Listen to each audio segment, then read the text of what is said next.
என்னடி சொன்ன? ஏன் குழந்தைய கொல்லுவியா? என்ன தாண்டி தாண்டி நீ என் குடும்பத்தை தொடணும்.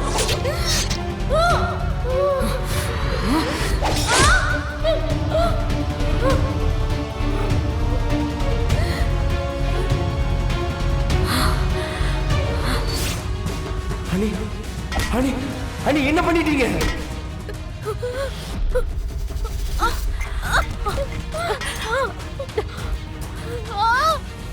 அனி நீங்க எப்படி இங்க எப்படி வந்தீங்க? அனி என்னது இதெல்லாம்?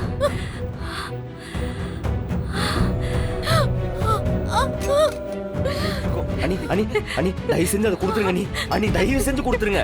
அனி நான் பாத்துக்கிறேன். நீ கொடுங்க. மாறா, நீங்க எங்க எல்லாருக்காகவும் பண்ணதெல்லாம் போதும். மாறா, நீங்க போங்கல, நான் பாத்துக்கிறேன். அண்ணி தயவு செஞ்சு நான் சொல்றத கேளுங்க. தயவு செஞ்சு கேளுங்க. கொடுங்க.